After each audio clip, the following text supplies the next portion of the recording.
work has always been my drug of choice because it Mhm. can just totally immerse you, and I can totally avoid the real recognition of like, what if this is not it? That little like niggling voice that was there getting louder and louder that I wanted to ignore because it was easier to feel the pain of what I knew than the uncertainty of something new. I want to be the physician that I would want to be seeing. Most of us are doing medicine the way we would want it to be done for us as patients. We're just trying to survive. Before you know it, like you start building this confidence because confidence is not something you wait for and then decide. It's retroactive. So you have to start doing the things and then building the confidence that you can actually do it so that you keep moving forward. You're listening to Solving for Joy. I'm your host, Dr. Chrissie Ott. Hello, everyone, and welcome to today's episode of the Solving for Joy podcast. I get the distinct honor and pleasure today of introducing you to my friend, Dr. Kara Pepper. Dr. Pepper, which is just fun to say, is a board-certified internal medicine physician and executive coach based in Atlanta, Georgia. She specializes in caring for adults with a particular focus on those with eating disorders. She blends in-person and telemedicine care, emphasizes patient autonomy, clinical excellence, compassion, and connection. She is a powerhouse in clinician wellness and offers coaching to individuals, organizations, leads retreats, and speaks nationally on many of these wellness topics. She also has her own podcast, It's Not Just You, diving into stories of survival, humanism, and heroics in medicine. Another thing we have in common is the world of micro practices. So, Dr. Kara Pepper is a micro practice maven and currently leads a micro practice mastermind for physicians in or thinking of starting ideal micro practices. So, I am so excited to welcome you to the podcast, Kara. Thank you for being here. Thank you for having me. Absolutely. So, on the Solving for Joy podcast, we often start with a little bit of backstory. And I would love to invite you to share what you find share worthy about how you got where you are today. What parts of this hero's journey um, would you like to share with the Solving for Joy audience? I appreciate the very open-ended introduction. Thank you.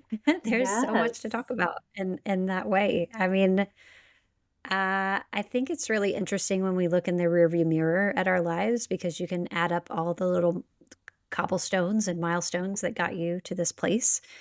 You and I were talking about how we had a background in dance. So I was a professional ballet dancer.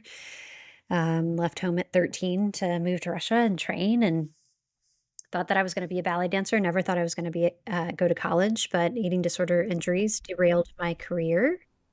Same, except not the Russia part. I just moved to Florida. Yeah, well, I moved home to Florida after all that. Yep. So danced and then of course didn't want to like feel any feelings of grief around that. So I just obviously went to med school because you can totally submerge yourself in work and not ever have to think or feel. And so I was really, really good at med school because I was really good at working hard and avoiding my own needs. And so I looked great on paper and joined a really high performing practice and just kept kind of sprinting forward until about 7 years into my career, just could not get out of bed anymore because I was so burned out. So I was profoundly ashamed and thought that there was something wrong with me because I had physical body needs like, sleep and food. And so I took a sabbatical. And in that window of time, the best thing happened is that I had all these people come to me like I had the answers. I mean, I was clueless. I had no idea what I was doing, but it showed me that so many people are struggling and no one's talking about it. And so it started me on this kind of journey on like, how do I figure this out? There's got to be a solution, right? Like I'm a problem solver. So I kind of rearranged deck chairs on the Titanic of my career for a long time until it finally came to me that I actually don't have to work like this anymore. I can actually just be happy.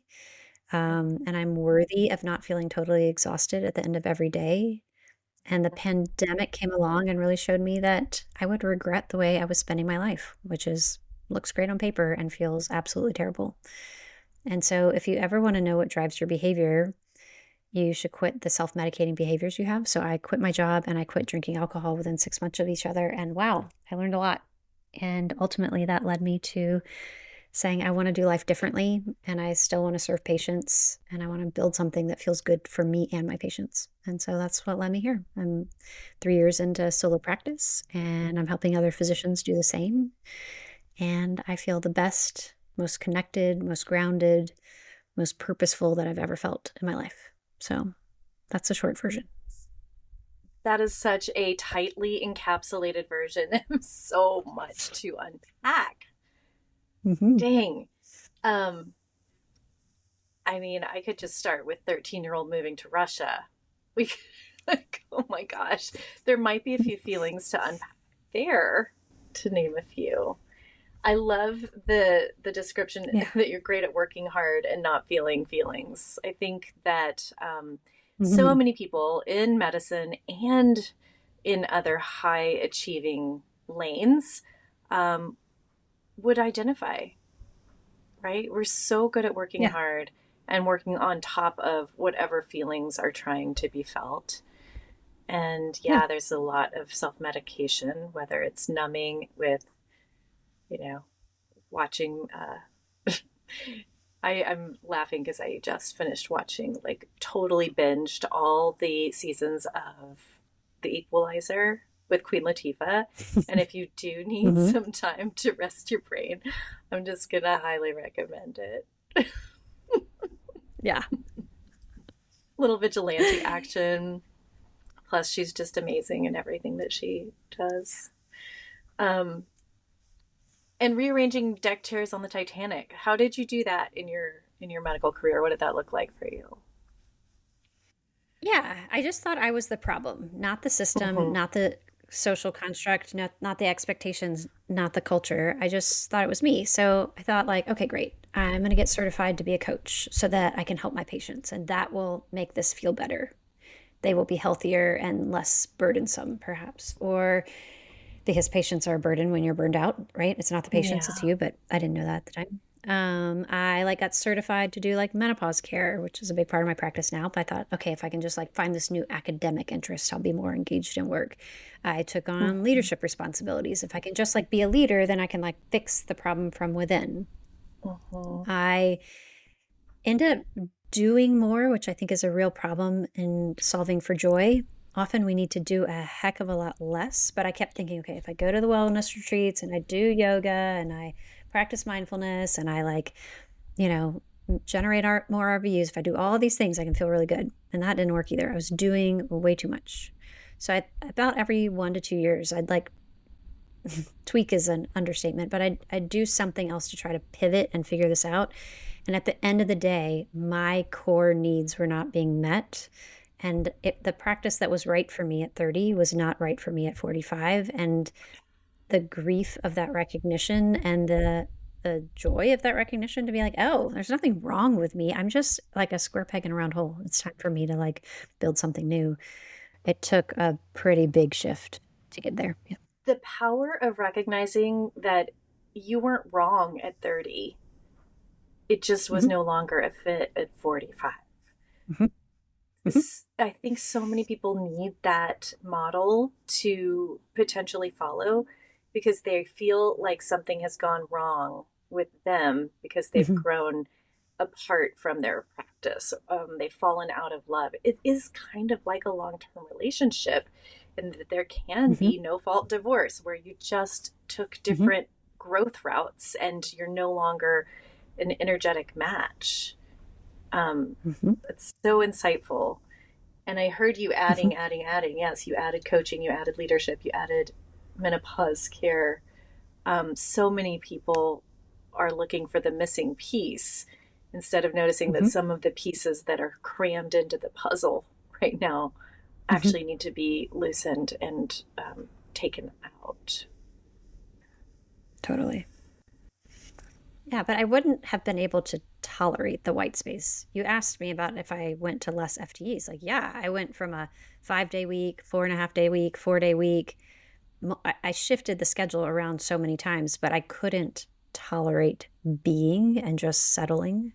And so Mhm. that's when all this addition, like I bought out my time, but then I just rapidly filled it back up with something. So joke about my drug of choice, but like work has always been my drug of choice because it Mhm. can just totally immerse you, and I can totally avoid the real recognition of like, what if this is not it? That little like niggling voice that was there getting louder and louder that I wanted to ignore because it was easier to feel the pain of what I knew than the uncertainty of something new. For some people, parenting is their drug of choice. For Oh, some yeah, people, it's totally. it's about that identity that props us up and like helps us again to not feel the things that are needing to rise to the surface and be That's right. integrated and That's right. processed. Exactly. Was there a moment of clarity for you that Yeah. brought you to Yeah. that realization? Yes. I had been trying to fix myself for a long time. If I did enough therapy, did enough yoga, did enough mindfulness, changed my schedule, added all the things in, if I could just do those things, I could feel okay. And we were in this after hours meeting. Your physician listeners will appreciate this, where we were like relearning how to put in smoking cessation into the chart because every Good EMR is times. different and whatever. Oh, So so great. fun. And we were like 2 hours into the meeting and they were talking about, should it be free text or not, whatever. Anyway. And I literally had this moment where that little voice that had been getting louder and louder finally just said, I can't do this anymore. And not I can't, I won't do this anymore. And it's not like the next day I quit my job. It was just a knowing that I couldn't unknow. Like, this is not it. If I were on my deathbed looking back at this season of my life, if I kept doing the thing, thinking that it was the right thing, like if I can just make it work, it's okay. I couldn't unknow that this was not what I was supposed to be doing as my parents are aging, my kids are growing up. And this is my life. I mean, this happened during the pandemic in the background of me recognizing that I could have shown up at work and died of COVID. Like, is this what I wanted it to look like? Like, this is not the way I wanted the story to end. So I couldn't unknow that. And it was in finally recognizing that I started to actually make meaningful change. It's like the dissonance became intolerable. Mhm. It was easier to ignore that for a long time, but finally saying, like, there just has to be a better way and being accepting of that. I didn't know what to do with that information. I didn't know where I was going. I certainly had no idea I'd be doing what I'm doing now. But just to say, like, I've got to start getting curious in a way that I've not allowed myself to do before because that felt so scary to acknowledge that something might change. That house of cards that I had built might have to crumble. And so, yeah, that's it. There's a real, such an important acknowledgement of moving into the unknown, knowing that you're moving into the unknown with no guarantees of like what's Mhm, going to be my foothold or mhm, handhold when I take this next step. But I can't stay mhm, here, and so here I go. It's mhm, exhilarating and it's terrifying. And I am sure that, like me, you probably also um, like just had no capacity to envision the future that you're living now at no, all. 0, because I had no space to do it at all. Yeah. Like, I had no time for creativity, for imagining, for intuition, because every second of my day was packed with work. And then on the weekends, on Friday and Saturday, I'd open a bottle of wine and just check out. And it's Yeah. not like I had, this gray drinking I've talked a lot about, but this gray drinking or high risk drinking behavior, you don't have to meet criteria for alcohol use disorder to just recognize that alcohol is checking you out of the things that really matter to you. And so it was obvious to me that I would work obsessively like Sunday through Friday and then drink Friday and Saturday nights and just keep repeating that cycle over and over again. And it just was sucking my joy. I mean, truly, that's what got me to finally say, I have to leave this job and I have to, quit drinking was that it may have helped numb the things that I was trying to avoid, but you can't selectively numb only unpleasant feelings. Like I recognize like my whole world is grayed out right now. Like the things that really matter to me, my joy is not there anymore. And it was just time to go pick that up again. So And we don't have very yeah. many models for leaving what looks like a stable job that, society thinks Mhm. that we should be excited to stay in forever. You know, there are Mhm. so many social constructs to keep us in places that don't work just because there's momentum Mhm. there.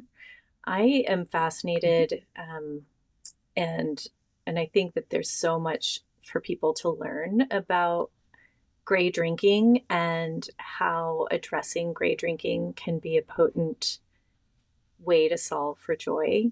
We think that social drinking is a Mhm. constant, and if we're not doing, binge drinking or drinking to the point of blacking out, etc., then we don't have a problem. But I think that, Mhm. well over half of the people listening could probably identify with that, Mhm. after work drink that maybe became a automatic habit, especially during the Mhm. pandemic. Um, Mhm. and how does one recognize that? What do you what wisdom have you found to share with people who are interested in learning more about that? Yeah, it's not a binary. So we often think of alcohol on the spectrum of like total sobriety, teetotaling, all the way up through chemical addiction, but Mhm. it's a gray zone up to that diagnosis. So hence the term gray area drinking. And, it's that same niggling voice that was telling me that something needed to change with my work situation. It's the same with drinking. So it's like worrying about drinking or negotiating around drinking. Like I'll just have one, or I'll have one and then a glass of water and then another one. It's like Mhm. looking around and like seeing that everyone else is doing it and thinking like, just live a little, like stop worrying so much about it. I don't, I don't have a drinking problem, but I have a Mhm. problem with my drinking. There may Mhm. be like more blackouts or more hangovers, but you're able to kind of overcome them. But there's no rock bottom. There's no DUI. There's no car crash. There's Mhm. no, losing your job. It's just this high risk kind of accelerating drinking. And I would find myself as an actual physician who treats this disorder for a living, like Googling, like, what is the criteria for alcohol use disorder? As if I don't know. So I could like check to like make sure I didn't meet criteria. Like, pro tip, if you are worried you meet criteria, like you should probably reconcile your drinking. Like you don't have to wait until you have a Yeah. diagnosis. Right. Your And inner and voice has a problem with your drinking, even if you're not doing quote unquote problem drinking. correct. Yeah. I mean, the Mhm. cognitive dissonance, let's just name this for what it is. Like, alcohol is a carcinogen that causes every type of cancer I spend my day job trying to prevent: breast cancer, colon Mhm. cancer, head and neck cancer, whatever. So it's a known carcinogen. And yet, like, there's breast cancer fundraisers that serve wine. Like, I don't get it, but that's what we just accept as normal. It causes Mhm. heart disease, which I work on preventing preventing in my day job. It worsens anxiety and depression.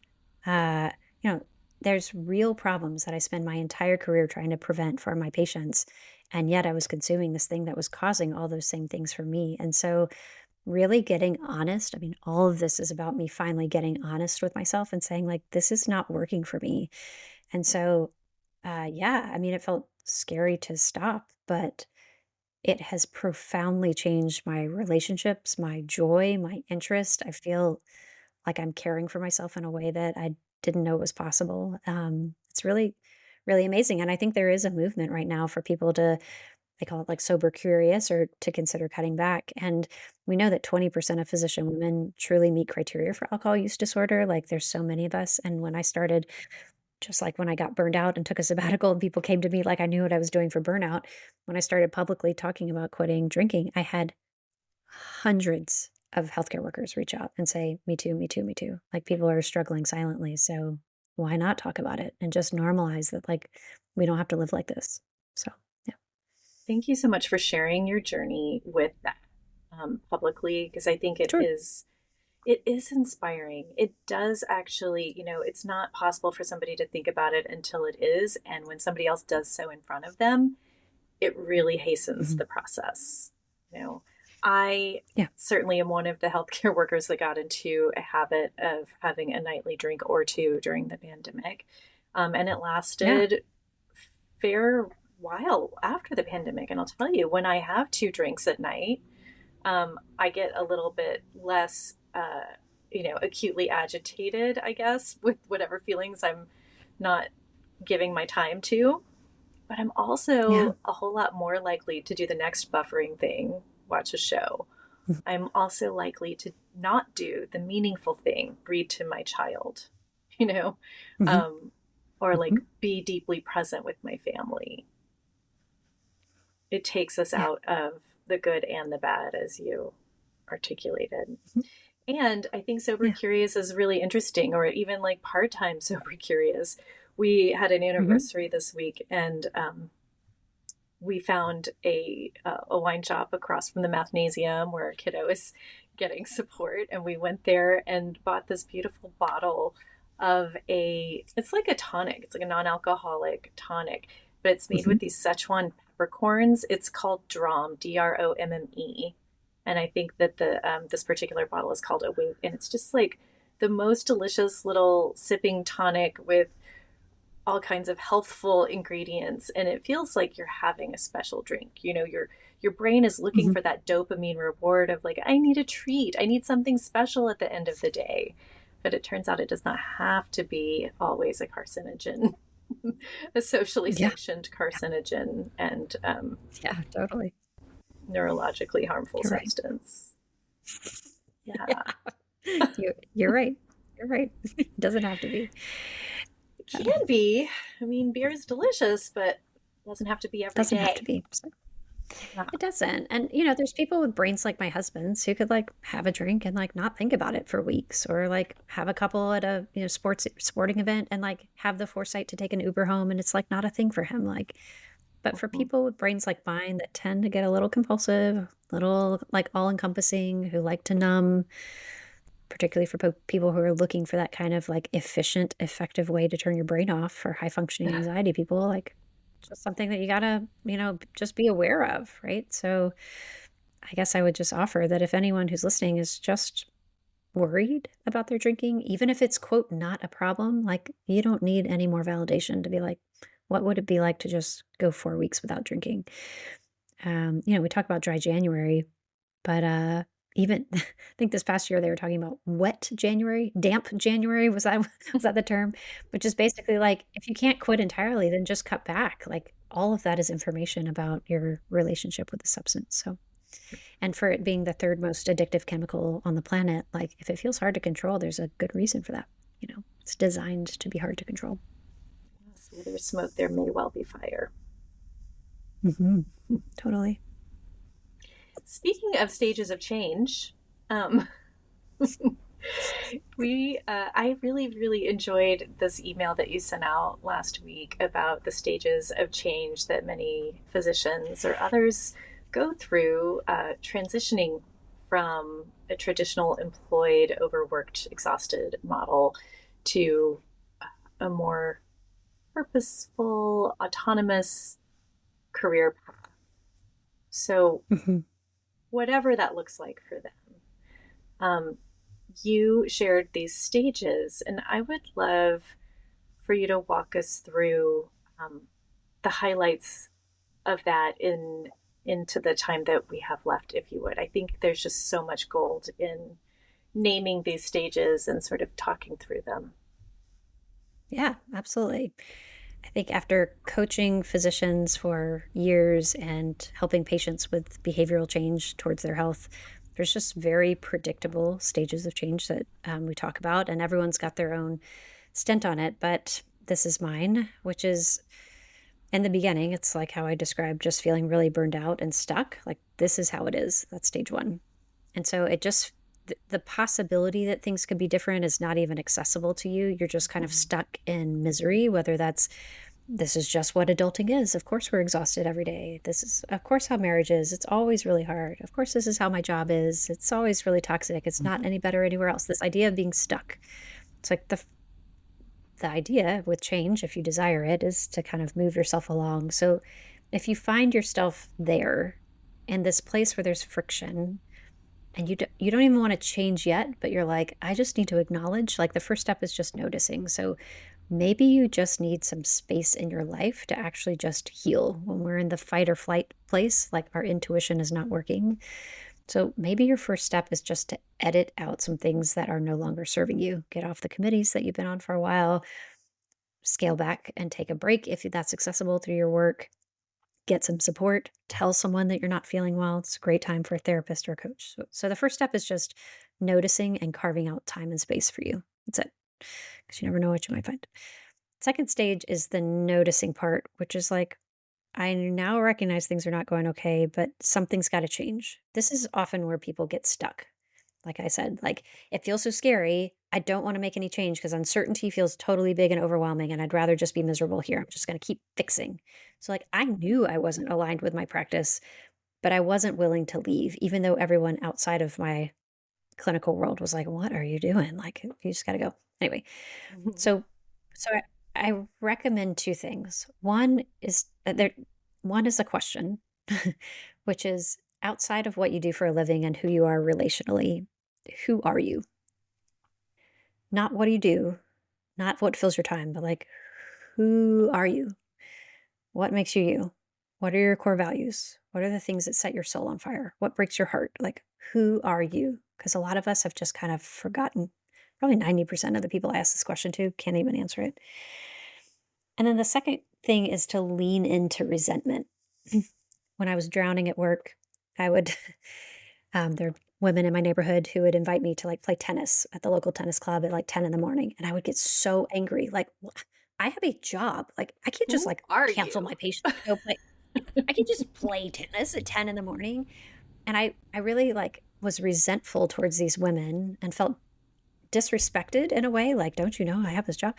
But the truth is, it's not about them. It was that I felt so trapped. I I just wanted the flexibility to say yes. I mean, it's not that I want to play tennis. I just want to have control over my schedule. So when you're starting to feel real resentment about people who may have like a privilege that you want, lean in. Like that really is a compass to point you towards the thing that you're lacking or the thing that you really desire.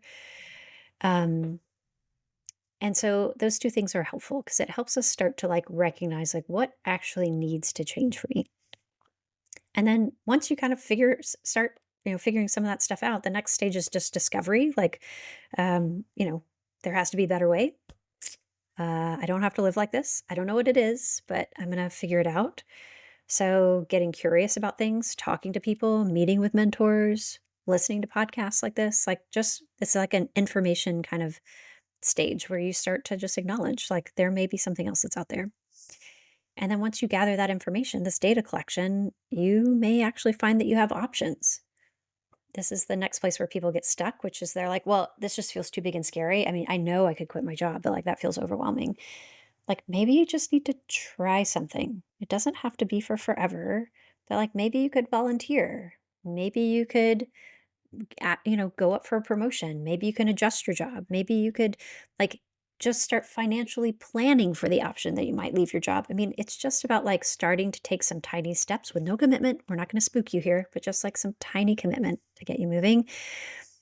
And then before you know it, like you start building this confidence because confidence is not something you wait for and then decide. It's retroactive. So you have to start doing the things and then building the confidence that you can actually do it so that you keep moving forward. So that's like stage 5, which is action. Like I'm finally actually doing these things. I really do think it's because I built a coaching practice and I've been coaching alongside my clinical practice that when I was ready to step out on my own, I was like, it's not that hard. Like I've made a business. I It's like have figure scheduling outable. software. Everything It's is. figure outable. It's really not that hard. So that's kind of the 5 stages. It's like totally numb and checked out, stuck. There's the noticing that something's got to change, discovery, like there has to be a better way, data collection, figuring out what your options are, and then just taking action. Like, what are those Yeah. steps? And so, no matter what you're trying to do, you don't have to quit your job. If you want to build a practice, I'm happy to support you, but that's not everyone wants to do that. Not everyone's meant to do that. Whatever that For thing sure. is that's like awaiting you, like this is the predictable way that people get moving. I'm having little That's flashbacks to 2008, 2007, 8, when I decided to leave a practice that I was not aligned with. And I'm just tracking how I went through these options in like quick succession. Um, Mhm. from I'm just not happy. This isn't what I thought I was going to have when I finished residency. This is kind of anticlimactic. This is a little bit of a letdown. This is not how I envisioned it, you know. This is not Mhm. using all of my skills. This is not using all of me. And in fact, it feels kind of Mhm. oppressive, even though I have these golden handcuffs and I'm getting paid finally this six-figure salary. I am not happy. During those Mhm. first 18 months of professional out of residency life, the feeling I remember the most was dissatisfaction. It was not Mhm. relief, you know, it was not relaxation. It was like, this is it. This can't be it. Mhm. I didn't climb Mhm. all the way up here to like experience what feels like low level mediocrity. So Yes. I broke into the stage two, something has to change real quick. I didn't know what the better way was going to be, but somewhere along the line, I was introduced to, one of the micro practice pioneers, Pamela Weibel in Eugene, Oregon. Hi, Pamela. And went down and shadowed her for a day. And like, I left that day going, well, if she can do it, it can be done. And if it can be done, then I can do it. Mhm. And got like fast into, I'm doing this. Yes. I And think then you're get bringing up like, a really important point, which is like doing this in community, doing this with other people. Like when you think that you are the problem and you're trying to figure it out, it's a really mm, lonely process. But mhm, seeing what's possible, talking to other people, connecting with other people, I mean, there's a lot of tribalism in medicine, like this is the way things are done. And people were my biggest, cheerleaders when I was leaving. And then mhm, once I left and started my own practice, and I love my job and love showing up to work on Mondays, it really is disruptive for people who are in that stuck phase. Like they have to mhm, then reconcile, like, oh, it is actually possible for me.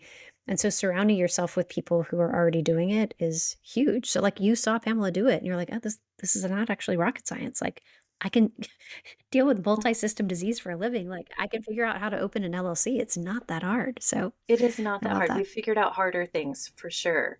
What you're saying Much harder. sparks in me this memory of when you are the model, when you're the model that's doing something disruptive and different, people respond in, large groups of two ways. One, they they are excited and are, like supportive, maybe even want to emulate some part of that, Hmm. or it's repulsive to them because they cannot tolerate having the lid Hmm. lifted, having reality Hmm. opened. This has flashed me back to a very close friend in medical school. I left a very unhappy, unhealthy marriage after my first year of medical school. My my close friend was in an unhealthy relationship that was turning into an unhealthy marriage. And when I left my unhealthy relationship, it was actually so repulsive to this individual Hmm. that they could not tolerate staying close in friendship with me. We did come back Hmm. together after Yes. that marriage ended, predictably, but Hmm. um, I have feelings that are similar to that from being in micro practice and having some of the what I'll call the old guard just remind me that this is not a sustainable way for medicine to be practiced at scale Hmm. because we couldn't meet everyone's needs. The implication is if you can't do this at scale, then it's not appropriate for you to be doing it. I'm like, well, I Hmm. can't see this French patisserie making these incredible, gorgeous croissants at scale because they would taste like Costco croissants, but that doesn't mean they shouldn't be doing them. And I felt like I was just like making this exquisite artisanal medicine experience. It was absolutely beautiful and worthwhile, even if it was not replicable at scale. It was the highest that I had to offer. Yeah, that's right. That's exactly right. So I do think community is, I mean, we heal in community. We, our nervous systems are better in community. And anytime you're making change, but I will say as physicians who I support and building solo practices, predictably they like launch and then they panic because they're like, Yeah. what did I get myself into? Because then the like the newness, the sparkliness wears off and you got to like do the mundane things like take out the trash and deal with, paperwork and whatever. And so predictably people Yes. get panicked. And so to have people around you be like, nothing is going wrong. This is exactly what it's supposed to feel like right now as you're building your confidence. It's that way. And similar to you with your friend, like I had dear friends who wept when I left my practice. Like, we will miss you. We're going to stay friends. And like, they do not speak to me at all. And that is, I've had to do a lot of my own work to just recognize like, that's okay. Like, it's not actually about me, even though that was It's, painful, and that's okay. Nothing is going wrong. People, yeah. people are ready for their own change when they're ready. And, that's just how this goes sometimes. It is so good to do it in community. And Mhm. here in Portland, there were a few other micro practices at the time. So there was a total of 4 or 5 of us that would meet for a while, once a month. And we kind of formed our own mastermind support group kind of thing. It Mhm. was not highly effective because it did not have you at the helm or somebody with that experience. And we were all figuring it out together at the same time. So nobody was really like looking back from very many steps ahead. But I swear that if I had found coaching and something like your, micro practice mastermind back then nano practice PDX might still be open. And it was such a labor of love. I mean, it was a beautiful practice, but I went through the same process of change then. I feel stuck. There's something here that's not Mhm. feeding me as much as I'm feeding it. Things are out of balance. I need to be more present with my toddler. Something has to change again.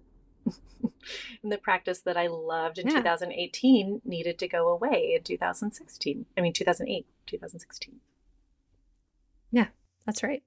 I look at it as a sign of growth, right? Like, it was the right decision for you in 2008 and you outgrew it. Like, maybe, hindsight is 2020. Maybe if things had been different, you might still be practicing, but it was the best decision with the information and the resources that were available to you at that time that you had Absolutely. outgrown what that represented for you, and that is okay. It's so interesting.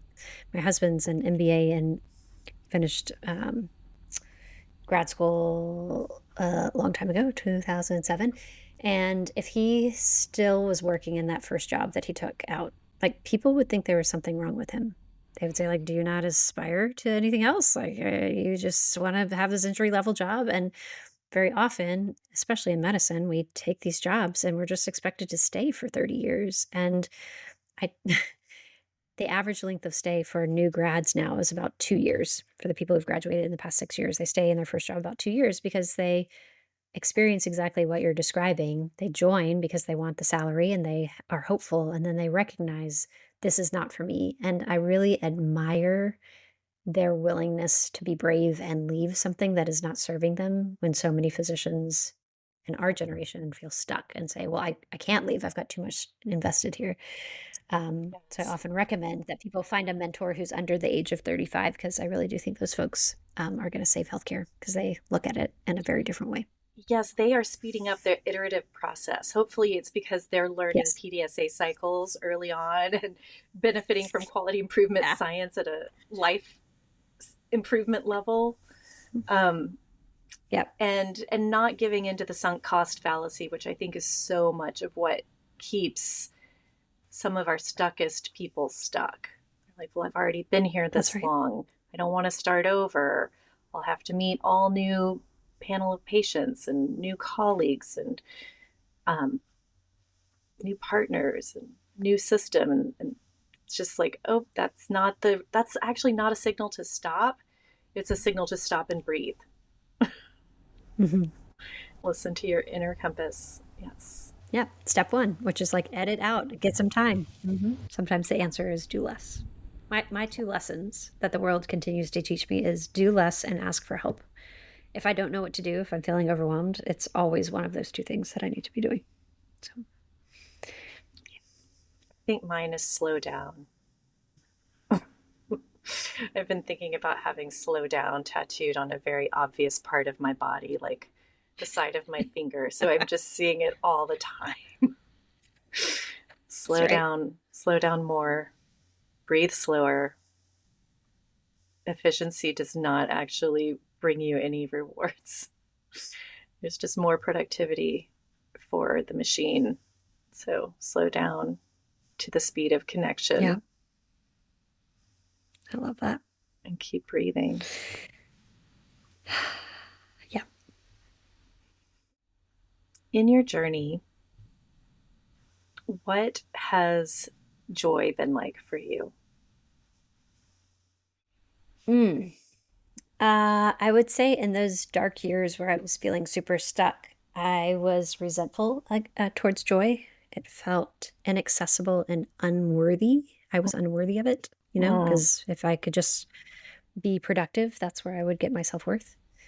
But when I finally had that crack of light enter in that after hours meeting where I was entering smoking cessation history, it was an acknowledgement of worth. I would not have used those words. The "I can't do this anymore" was really a symbol to say, like, I deserve to do better or I deserve to have it differently. And that's continued to get bigger and bolder. And so joy for me today looks like being able to drive my kids to school. Even though they're teenagers, it looks like going on planned hiking trips every year with my dearest girlfriends. It looks like having white space and creativity every day in my life. Often that's around building something for my business, but it feels fun. It doesn't feel heavy. Joy feels like, we were celebrating 20 years of marriage, just like you, this year. Happy And feels like anniversary! happy to you too. It feels like we both kind of made it through these dark years, and it's really worth celebrating. It's celebrating my really amazing kid. I don't know. I feel I'm not ready for my life to end, but I'm really, really enjoying it. And if the chapter closed today, then I would feel really content with that, and that feels like a good thing. Mm, that is a beautiful thing to feel so clear and aligned. You're like, yep, I did what I meant. I lived how I meant to live. This is what I meant by that. Yeah. My ears perked up when you were talking about worthiness. Hmm. And I think I may be transposing this, but it was like, I deserve worthiness. And there is a little link there to like, I shouldn't have to. This was maybe where I'm inserting my own word thoughts. I shouldn't have to be spending after hours time relearning how to input smoking cessation counseling. It's actually denigrating and insulting to me, which, by the way, I believe that it is. But what I'm interested in is the resentment piece of I shouldn't have to versus I deserve more. Because there are two sides of the same coin, Hmm. perhaps. Hmm. One of them Hmm. is a Hmm. stance of complaint, um, Hmm. maybe even disgruntled entitlement.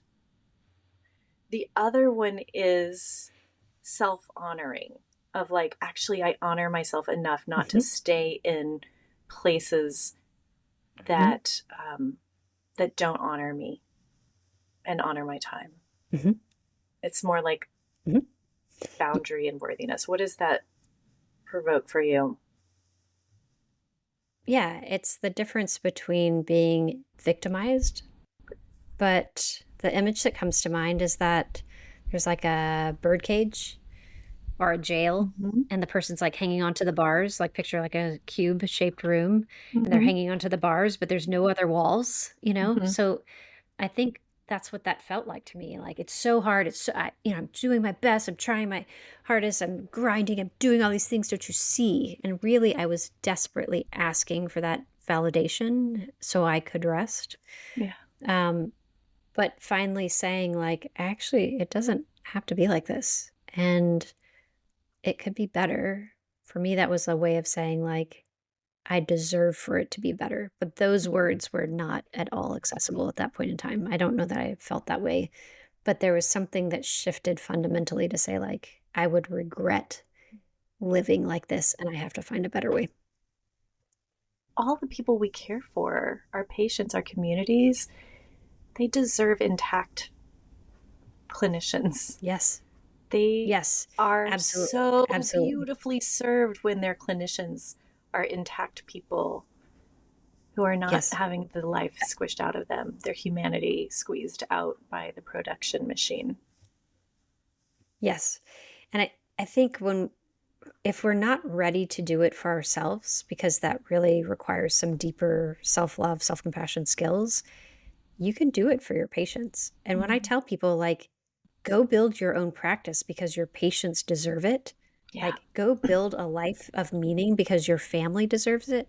I don't Mm-hmm. mean that you as an individual don't deserve it, but that just may not actually be motivating in the beginning. It Yeah. may take doing it on behalf of someone else. That person is like the surrogate for what you really need. So actually, my KPIs, my goals for 2025 are right here, and at the center of it, it says needs to be great for me and my patients. It's a way of honoring both. Right? You can do it for yourself and your patients. I want to be the physician that I would want to be seeing. Yes. Yes. I don't For want to sure. be the physician that I wouldn't want to see. You know, and the system sets it up so that that is the setup. Most of us aren't doing medicine the way we would want it to be done for us as patients. We're just trying to survive. That's right.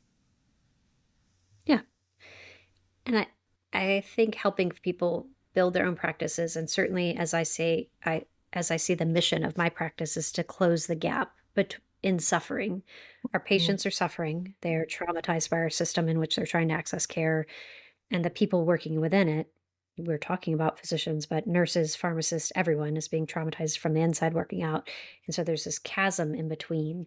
And when you take out all the baloney, all the administrative stuff, all of the systems, and you just build something that works, you close the gap. And everyone deserves that. The patients deserve it. The clinicians deserve it. And that is honestly how we save healthcare, because what we're doing right now is not working. And connection is such a huge part of it. And that brings the joy back into the clinician patient encounter more For times sure. than not. Absolutely. Yep. Kara, tell our listeners where they can find you and the Micropractice Mastermind and your podcast. Yeah. I'm Kara with a K. Kara Pepper MD is my handle on all social media. It's my website. And the podcast is It's Not Just You with Dr. Kara Pepper. I would love to hear what your listeners think about this. I hope this reached some point in them to help them wake up a little bit and recognize that they don't have to stay stuck if they don't want to. Absolutely. But yeah, thank you And for having we, me. of course, have the Solving for Joy podcast Instagram handle for anybody who hasn't discovered that yet. We love to hear from you. We love to hear your ideas for episodes. We love to hear your responses to episodes. And like all of the podcasts out there, we get very happy tail wags when you review and rate us on your podcasting platform because it helps us spread the reach and the ripple of this really worthwhile, really, really inspiring work. Thank you so much, Kara, for being with us today. Thank you, listeners, for tuning in. May we all keep solving for joy. We'll see you next time. Dr. Kara Pepper, y'all. If this conversation didn't shake something loose, I don't know what will. The way she burned it all down and rebuilt without asking for permission, that's courage. That's freedom. Let this be your reminder. You do not have to keep living a life that doesn't fit anymore. And next week, we'll keep that fire going with Dr. Jillian Rickard. But this isn't just a reinvention story. It is a raw, gut-wrenching, beautifully human exploration of what happens when we tie our worth to achievement, performance, external validation and lose ourselves in the process. If you've ever felt trapped in the life that you worked so hard to build, this one is for you. And a little note, this podcast is meant to spark joy and inspiration. As you know, I'm a physician. I'm not your physician, so nothing here is medical advice. The opinions expressed are entirely my own and those of my guests. But if the conversations you hear light something up in you and you're ready to start choosing yourself, I would love to support you. The Joy Reset is a 4-session coaching package designed to help you clear the noise, reconnect with yourself, your own creative wisdom, and move forward with clarity, confidence, and joy. You can check it out at joypointsolutions.com. And for my physician coaching friends, if you haven't already, grab your ticket now for the 2025 Physician Coaching Summit, November 6th through 8th at Savannah Wellness Resort and Spa in Carefree, Arizona. It's where we come together to breathe, connect, and reimagine what's possible in medicine. Tickets are on sale at thephysiciancoachingsummit.com. Huge gratitude to our incredible team, produced by Kelsey Vaughn, post-production by Alyssa Wilkes, operations by Denise Crane, theme music by Dennis Kishcook, and cover photography by Shelby Bracken. And as always, special love to my Sue, #1 fan and champion. Thank you so much for tuning in and spending this time with us today. Keep choosing yourself, keep breaking the rules that were never meant for you, and may we all keep solving for joy. See you next time.